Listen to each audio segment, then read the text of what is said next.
Radio Mystery Theater presents...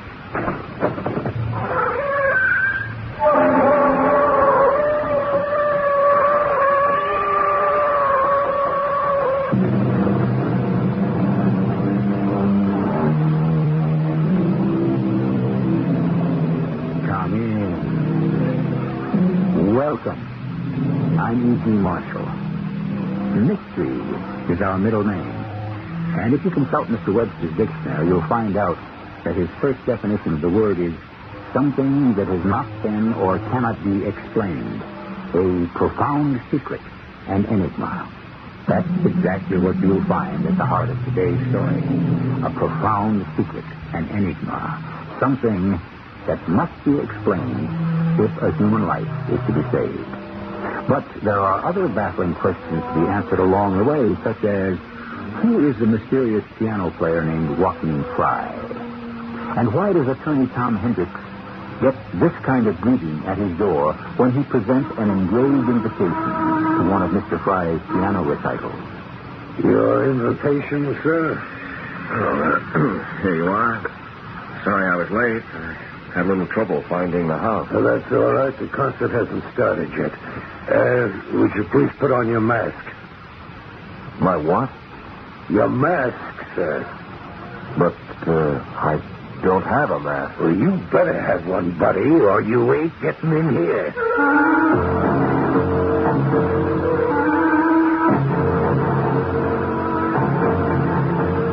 Our mystery drama, Murder Preferred, was written especially for the Radio Mystery Theater by Henry Slessor and stars Tony Roberts. It is sponsored in part by True Value Hardware Stores. I'll be back shortly with Act One.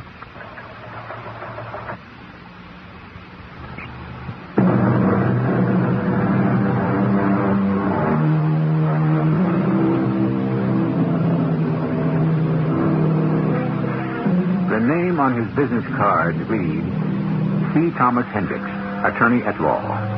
Everybody calls him Tom, and Tom Hendricks likes it that way, especially because the C stands for Clarence, a name not very popular these days. But it was the first name of Clarence Darrow, the famous criminal attorney, and Tom's father, a lawyer himself, admired him enough to name his one and only son after him. Tom is a criminal lawyer, too, but fame hasn't yet reached his tiny office. But who knows? Perhaps that beautiful woman entering it right now may be the beginning. Please, sit down, Mrs. Haven. Thank you. It may be a bit late for condolences, but I'm sorry about your husband. Thank you. I know it probably doesn't help much to know that the police have arrested his murderer. It doesn't help in the least, Mr. Hendricks. In fact, that's why I'm here. Tony Gerard did not kill my husband. I see. I'm sure you don't see it all. Oh, I'm sure you've read all the newspaper stories and heard all the broadcasts about the case. It's your business, isn't it? Murder and arresting people and defending people, Mrs. Haven. Yes. That's what I wanted to see you about. Defending someone. Someone who is innocent. Mrs. Haven, are you trying to hire me for Tony Gerard? Not because he asked me to. You're not acting on his behalf? On his behalf, yes. With his permission, no. Tell me why you're so sure he's innocent. Because of some evidence you have? Nothing tangible. But something? Yes. You just know Tony Gerard didn't commit this murder. That's right.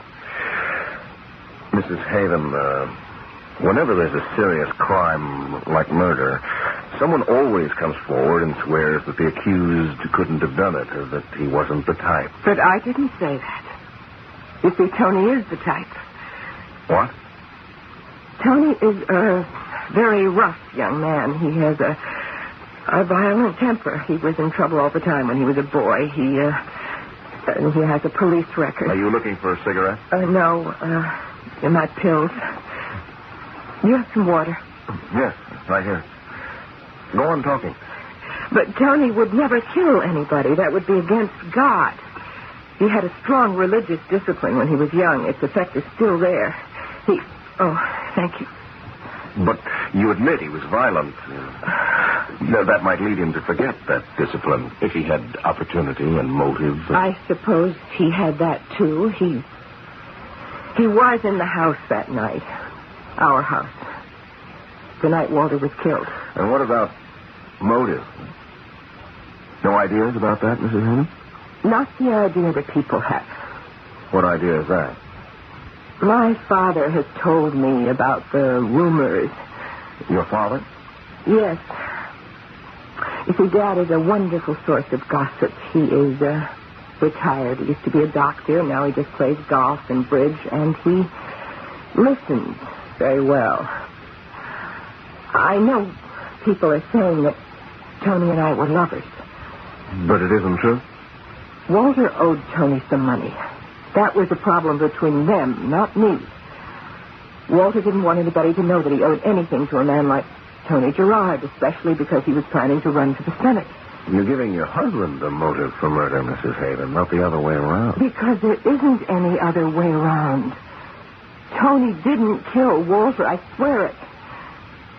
Now, will you take the case, or won't you? Well, I'll have to think about it.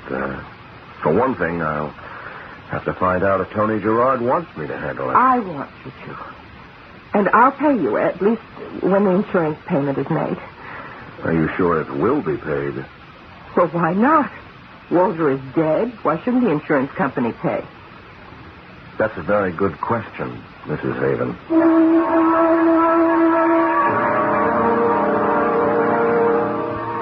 Tell me, Mr. Briggs, what kind of insurance policy did Mr. Haven carry?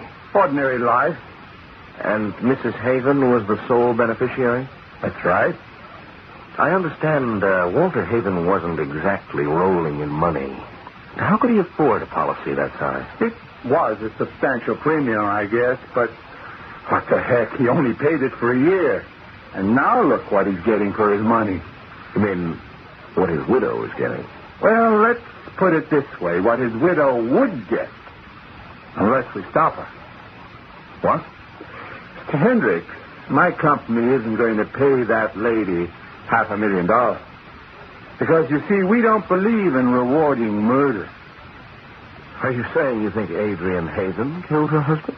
She's the beneficiary. That's one reason. You got a better one? Tony Gerard. That's two. Want another one? She didn't love her husband. Want another? She was a poor girl who thought she was marrying a rich man until she found out that Walter Haven had a grand old name in politics, hardly a grand in his bank account. You know, of course, the police had arrested Tony Gerard for this murder. I also know that Mrs. Haven had a perfect alibi. She was 20 miles from the house when the gun was fired. But you know what I think, Mr. Hendricks? I think it was still her pink index finger on that trigger. Figuratively speaking, of course. You think they were in it together, Gerard and Mrs. Haven? Bullseye. Mr. Hendricks, how would you like to make $10,000? How? Hop over to our side. Help us prove what we know is true, that Mrs. Walter Haven killed Mr. Walter Haven for the sake of her lover boy. That way, they get rid of the guy. Tony collects the money he was owed, and Adrian baby gets a nice bundle to keep her for the rest of her life. Everybody's happy. But not my company, Mr. Hendricks. I'm sorry, Mr. Briggs. I don't think I could do such a thing to a client. I thought you said she wasn't your client yet. She is, now.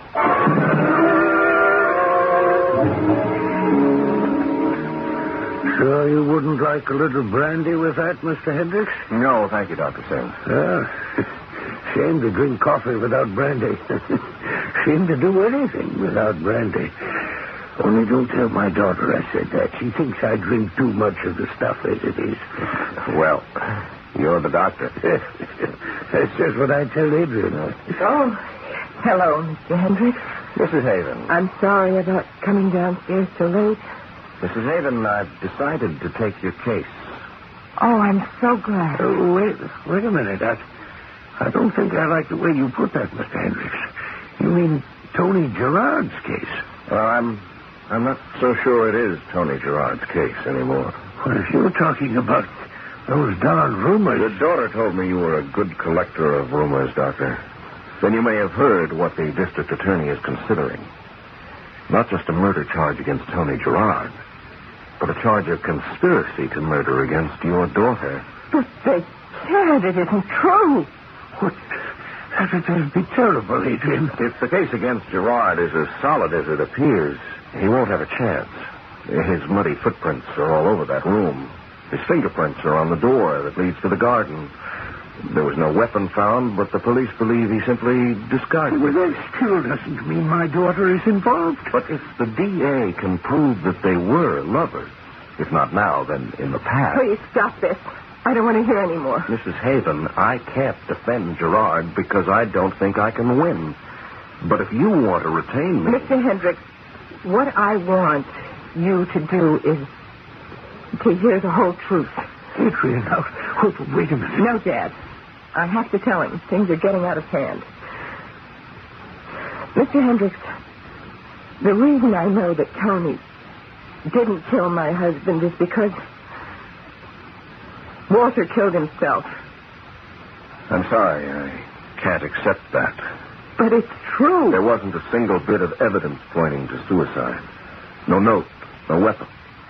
And as far as the police know, no motive. But there was such evidence, only I got rid of it. You did what? I'll tell you exactly what. When I came home that night, it was late, after 1:30. I'd been to a party alone. Walter insisted that I go. He had a speech to write for the nominating committee of his party. That was the most important thing in Walter's life, getting that party nomination, becoming a senator. When I arrived at the house, it was terribly quiet. We did have a servant, an old woman who took care of the place, but she was ill in the hospital, so Walter was alone. I saw the light on in his study when I drove up. I went inside. I couldn't believe what I saw. Well, at first, I thought Walter was just asleep at his desk, his head on the blotter. But as I came closer, I saw that he was lying in his own blood. I saw the gun lying on the carpet. Then I saw the note that Walter had been writing just before he shot himself. Half of it was soaked in his blood. It said, "Adrian, darling, forgive me." That's all. I guess it was enough. But then I remembered something else, something I'd heard only a week or so before. Walter on the telephone, joking with one of his political cronies, saying something about committing suicide if he didn't get that nomination.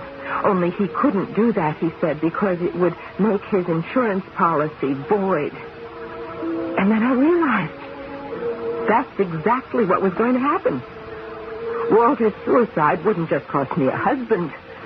I would lose the proceeds on his life policy, too. I'd be penniless again, with no one to take care of me. Or my father. I couldn't bear the thought of it.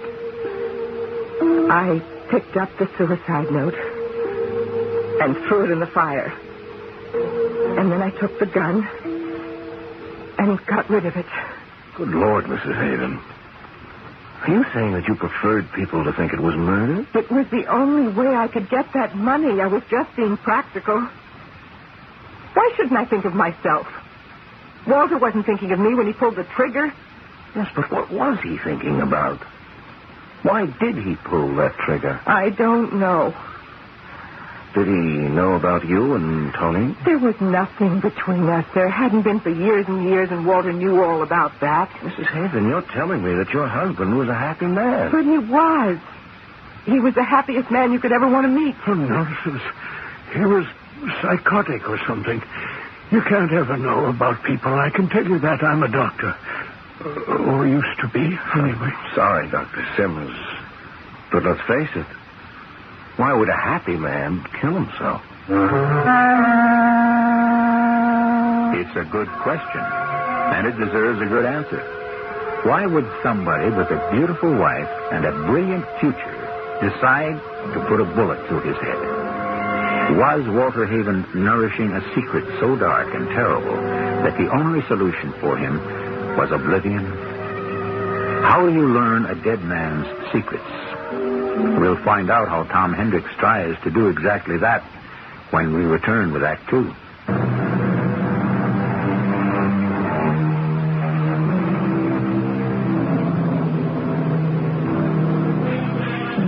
Attorney Tom Hendricks is a man with a problem.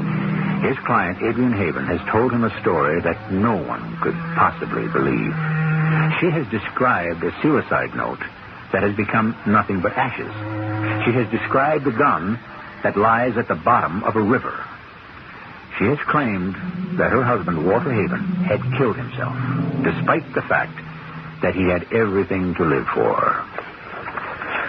If I read one more political speech... I know, I'm sorry. I'm afraid Walter's speeches don't make very good reading, but they were effective enough. His party liked them. Well, I don't think we're going to find a motive for suicide among his political writings. But you haven't found anything in his personal correspondence? No, nothing at all. You did a good job, Mrs. Haven. Please, Adrian? Yeah, you did a good job, Adrian. You preferred murder, and murder's what you got. There's not a speck of evidence to prove that your husband didn't want to live anymore. The only problem he had seems to have been that $15,000 he borrowed from Tony Gerard's private loan company. He wouldn't kill himself over that. The only reason he wasn't making those payments was... Yes? Walter didn't like Tony, of course. He knew that Tony and I had known each other years ago. I think he enjoyed making Tony wait. But guys like Tony Gerard don't like to wait for their money, do they? Tony didn't kill him. I told you what happened in this room. Yes, you told me. But you know something. I'd like your friend Tony to tell me, too.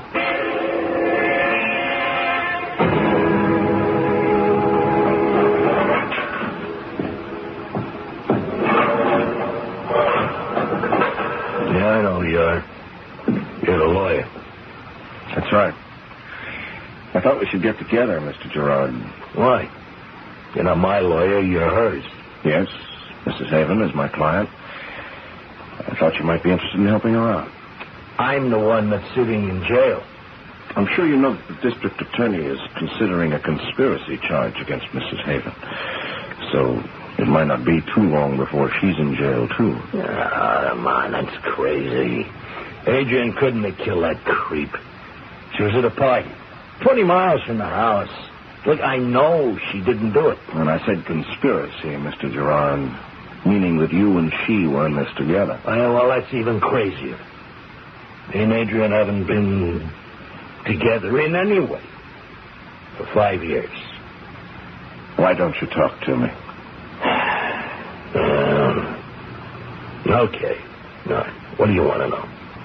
No, to start with, what happened that night? Walter owed me $15,000. He dropped the 15 in Vegas on credit, and he didn't pay. I bought the debt from my buddy at the club, and I tried to collect. Boy, I liked having that creep owe me something. Anyway, he got a little nervous about it, especially when he had the nominating convention coming up. So he said he'd pay. And that's what I was doing out there that night, coming to collect. He sent Adrian off to some dinner party, saying he had to work on his next speech. He knew I was coming there. He told me to come in by the garden so I wouldn't have to use the front door. It was a cold, wet night, and dark, too.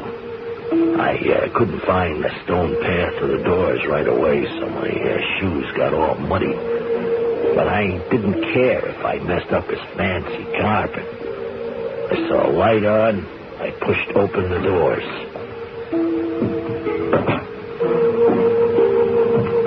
For a minute, I I couldn't believe what I was looking at. Haven was at his desk. There was blood all over it. Blood on the papers, blood dripping down the sides.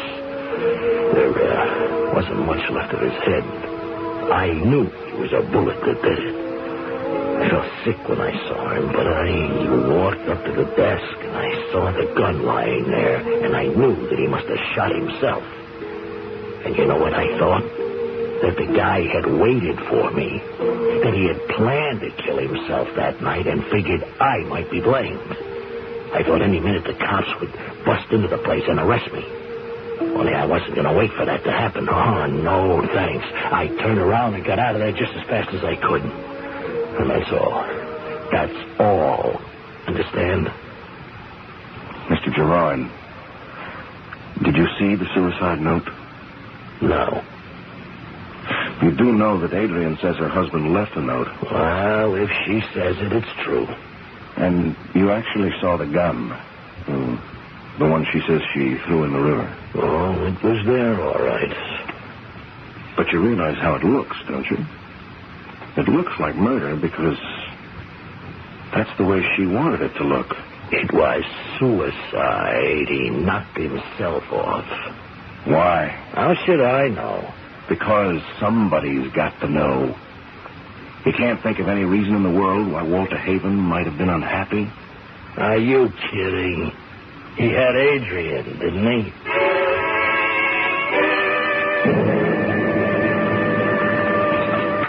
Well, if you young folks will excuse me, I think I'll go up to bed. Oh, Dad, I think you should. I'm sorry dinner was so late. If you ask me, young lady, you're the one who should retire early. You don't look well at all. Why, I'm all right. Well, say good night, then. Good night, Dad. Good night, Doctor. We still don't have a lead on a suicide motive. Oh, that reminds me. I found a few more things in Walter's desk. A few bills and an invitation. It doesn't sound too promising, but I might as well look through them. Here they are. This is bills, as you said. And this invitation. You are cordially invited to attend a piano recital featuring the works of Bach, Beethoven, and Chopin. July 24th, 8:30 p.m. Please bring this card with you. Black tie, donations. 909 St. Andrews Avenue. The Friends of Joachim. Well, there's nothing too unusual about that. Well, there is one thing. What's that? Walter didn't like music. The Friends of Joachim. That's a funny name. Maybe Joachim was a composer, a pianist. I wouldn't know. Anyway, Walter wouldn't ever have gone to a recital. Well, maybe that's why it's important. Hey, you know something? What? The date. Today is July 24th. This piano recital is tonight. What are you thinking of? Maybe it's time I got a little more musical education. Maybe I ought to meet the Friends of Joachim.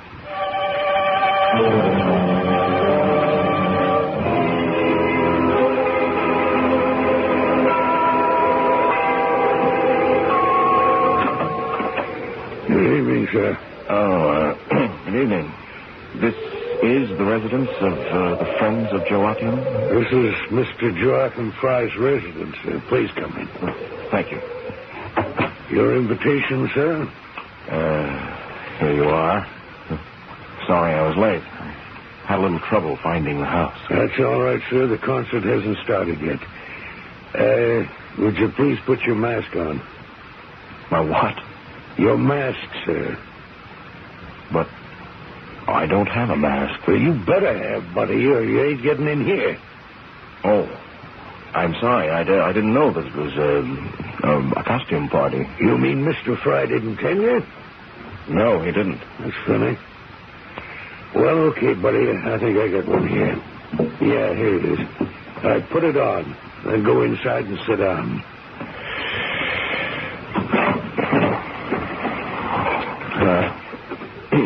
Good evening, gentlemen.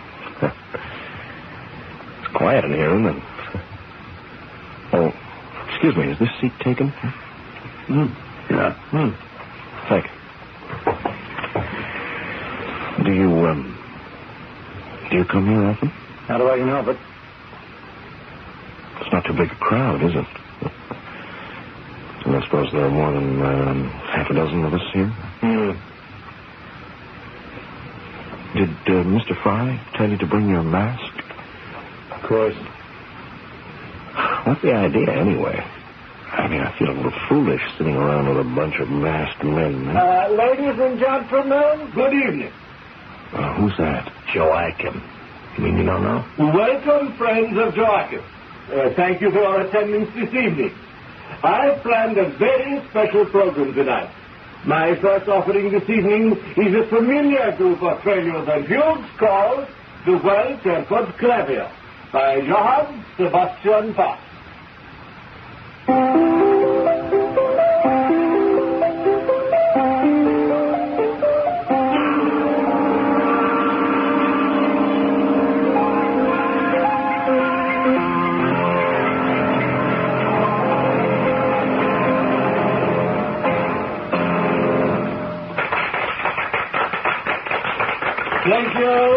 Thank you, gentlemen. I hope you've enjoyed this evening's concert. And now I shall be pleased to accept your donations. Mr. Sawyer will collect your envelopes. You first, mister. Yes. Thank you, sir. Good night. And you, sir? Thank you very much. Good night. Thank you. Thank you, sir. Good night now. Thank you. Good night, sir. Well, you're the last one. How much is the usual? I beg your pardon, sir? Well, this is my first recital. I'm afraid I didn't come prepared. Are you kidding me? No, it's true. Let's have that mask. Yeah. Fry! Come out here! What is it, Sawyer? We got a gatecrasher here. Do you know him? I never saw him before. Well, the truth is that it wasn't exactly me who was invited. He had an invitation. He gave it to me. Where'd you get that invitation, buddy? I found it. How dare you do this? This is a private recital. Sir, show the gentlemen what we think of intruders. It'll be a pleasure, Mr. Fry. Now, wait a minute. You like music, eh? Okay, fella, get set to hear some birdies.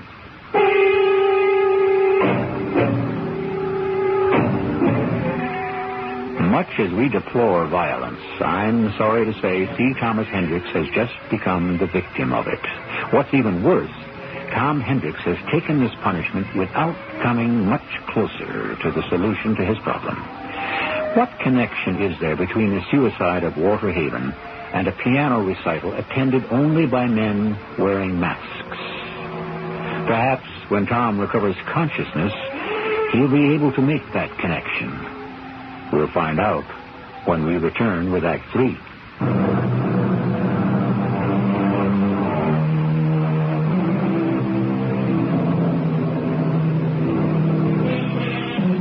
Tom Hendricks doesn't really remember how he got from the brownstone house of Joachim Fry to the suburban home of Adrian Haven. But when he came to his senses, he found that he had a ministering angel at his bedside. But Tom was lucky.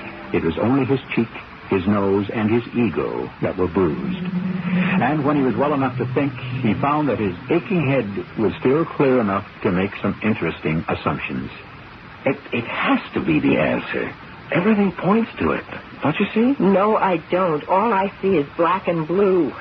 Tom, shouldn't you do something about these people? Adrian, I figured it all out. I know why your husband killed himself.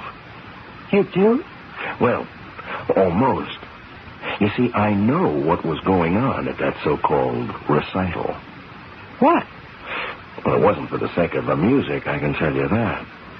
The name of the song Joachim Fry was playing was Blackmail. Blackmail? How do you figure that? Those guys handed over their donations because they were forced to, not because they wanted to. Mr. Fry gave them a reason to make donations, a better reason than his questionable talent. But why the recital? Why the friends of Joachim? Well, probably to cover the traces of blackmail, to give them some legitimate reason for their donations, something Joachim can justify when it's income tax time. But why the masks? Well, that's the most obvious part of all. If you were a blackmail victim, would you want the rest of the world to know?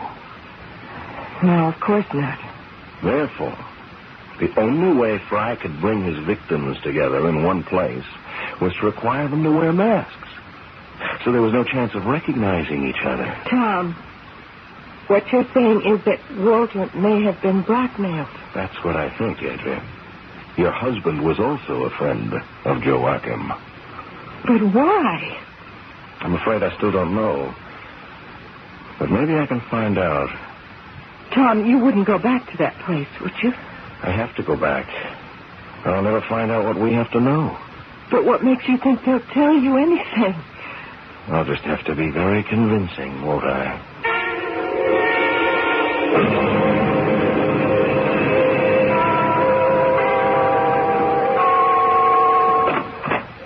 Good evening, sir. Won't you... Hey, what is this?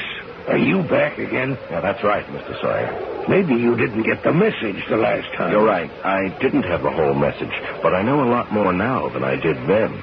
Let me give you some advice. Do you have another recital tonight? Maybe, but you're not invited. Even if I brought a donation... A what? Here. Have a look at this.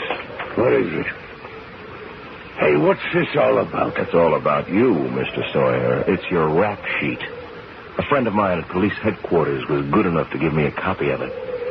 So, you see, I know more about you than you do me. I know you've been arrested 4 times for dealing in what they refer to as toxic substances. Drugs to you, pal. Hey, who are you anyway? A friend of Joachim, that's all. Tell me, Mr. Sawyer, is that how you and Mr. Fry develop your list of blackmail victims?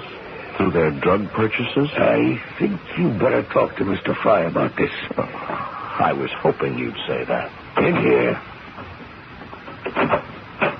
What is it, Sawyer? You know I don't like to be... Look who's back, Mr. Fry. You again? I think he's a cop. Police? Well, what has the police got to do with me? I'm a musician. You're a blackmailer, Mr. Fry. That is ridiculous. Everyone who attends my recitals is here voluntarily. They're here because they're users, Mr. Fry. And they don't want the rest of the world to know about it. Or because they've gotten so mixed up in things involving drugs that they want to keep quiet. Get rid of him, Sawyer. Now, wait a minute. I want to hear what he has to say, Fry. I don't want to get him mixed up with cops. He can't be police. He would have flashed his badge the last time he was here. You're right, Mr. Fry. I'm not with the police. But I can blow a whistle as loud as any cop. And maybe I will, if you don't answer one question for me. And what is that? You were blackmailing a man named Walter Haven, weren't you? No. I never heard of him. Well, he was one of the friends of Joachim. It was his invitation I used the last time I was here. It is not true. I never heard of Walter Haven, and he was never at one of my recitals. Now, look, you've got nothing to lose by telling me the truth. Walter Haven is dead. Dead or alive, we don't know the guy. What the devil? What do you want in here? You've given your last concert, Fry. What? He's got a gun. Take it easy, mister. You're never gonna play another note. Give me that gun, you crazy...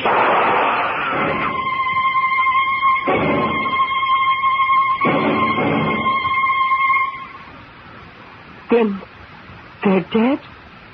Both of them? That's right, Adrian. They're dead. Both Sawyer and Joachim Fry. Killed by one of their blackmail victims. Now we'll never know what Walter's secret was. But I do know. You what? I know the answer, Adrian. You see, the secret of Walter Haven is that he had no secret. What on earth do you mean? I mean, the secret was yours, Adrian. Mine?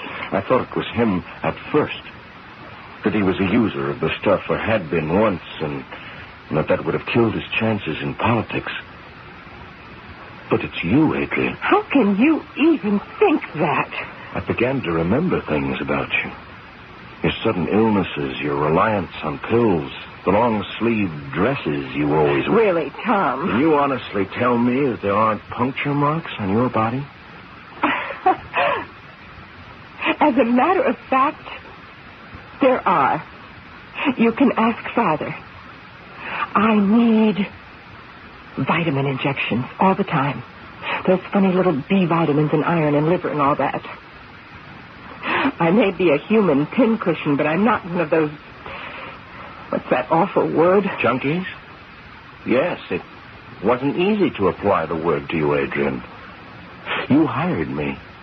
You wanted me to find out the cause of your husband's misery, but you really knew it all the time. No, I swear I didn't. I never heard of Joachim Fromm. But obviously your husband heard of him. You became Sawyer's customer. And whatever Sawyer knew, Joachim knew. I swear I never heard of either of those two men before you mentioned their names. And you also swear that you're not a user? No, I'm not. In fact, you look very much in need of something right now, Adrian, don't you? No. Well, I'll tell you what, then. Suppose we just stay here in this library for the next 4 or 5 hours, huh? Are you crazy? I'm not sure you can even last that long without your next fix, Adrian. Well, you are wrong. You're completely wrong. In fact, why don't I make sure that we're not disturbed? Huh? I'll just shut this door. What are you doing? Locking us in, Adrian. I'm closing the door against the outside world. You can't keep me a prisoner in here. You're not my prisoner, Adrian. You're a prisoner of your own habit. It's not true. It isn't true. Daddy! Daddy, help me! Yes. Yes, it was Daddy who helped you, wasn't it? He was a doctor once. He could get prescriptions filled. All sorts of prescriptions. Daddy, help! He's locked me in! Your father knows all about you, Adrian. He's the one who's been keeping you normal, if that's what you call the torment you're in. Daddy! Adrian, what's going on? Daddy, please help me. He's got me locked in here. He won't let me out. Just an experiment, Doctor. Help me, please, Daddy. I'm sick. Please, open the door. All right, Dr. Sims. I'll open it. Your daughter needs you.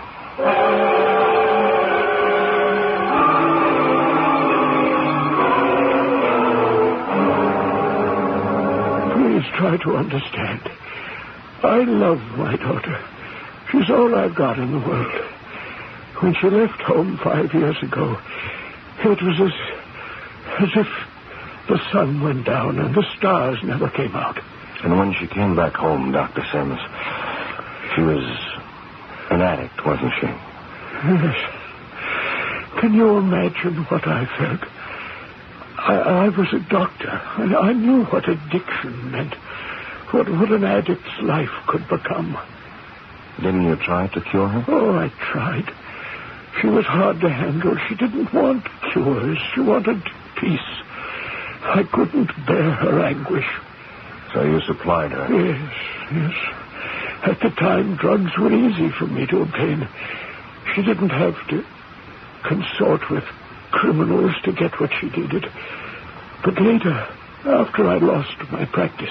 You didn't just lose your practice. You lost your license, didn't you? No, I was charged with misuse of drugs, but I resigned before there was any public scandal. And then I had a more difficult time keeping poor Adrian supplied. Then I had to deal with these criminals. So you were Sawyer's contact? Yes, I had to deal with him. Walter Haven didn't know the truth, did he? Walter didn't know. I bore Adrian's secret myself, and her expenses as well. It was no small burden. And after she married Haven, did you still have the burden? An even greater one. Because this man Sawyer brought someone else into my life. Joachim Fry. Joachim Fry? I was the friend of Joachim. He threatened to tell Walter and the whole world about my poor child's affliction. He forced me to contribute $1,000 each time he staged one of his recitals. I had to wear a black mask to conceal my face from the others. So that invitation was yours. But what was it doing in Walter's desk? It was there because I gave it to him. Well, then he knew the truth. I had to tell him. I simply ran out of money, don't you see? And what was his reaction? And it wasn't what I expected. He was horrified. He screamed at me, narcotics, blackmail, the publicity, the damage it would do to his nomination for the Senate. And then he said a terrible thing to me, Mr. Hendricks. What? He said he would have to cut Adrian out of his life. You mean he was going to leave her? Yes. He was going to leave her immediately. Before the world knew about her addiction, he was going to disassociate himself from everything she represented. Right before my eyes, he sat down to write her a letter. Good Lord. He wrote, Adrian, darling, forgive me. The suicide note. I couldn't let him finish that note. I remembered the gun Walter kept in his desk. I took it, thinking to frighten him. Instead, he became angry. He stood up and plunged at me. I found myself squeezing the trigger. I shot him in the head. He fell back into the chair, and I dropped the gun on the carpet and ran away. And when your daughter came home, she made murder look like murder. How would you like a new client, Mr. Hendricks? Call me Tom, Dr. Sims. Or you can even call me Clarence.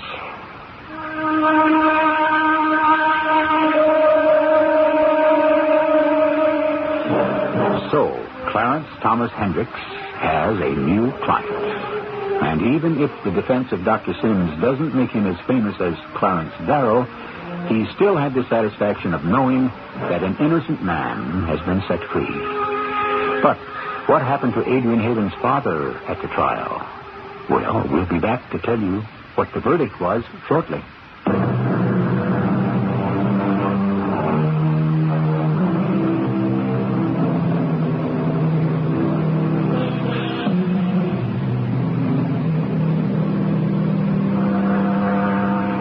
Dr. Charles Sims went on trial for the murder of Walter Haven, and his defense attorney, C. Thomas Hendricks, portrayed him as a father who was willing to sacrifice anything for the sake of the daughter he loved.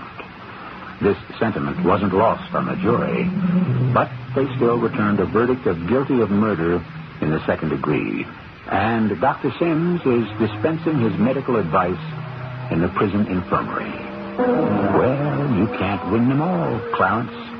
Our cast featured Tony Roberts, Terry Keane, Court Benson, and Earl Hammond. The entire production was under the direction of Hyman Brown. This is E.G. Marshall inviting you to return to our Mystery Theater for another adventure in the macabre. Until next time, pleasant dreams.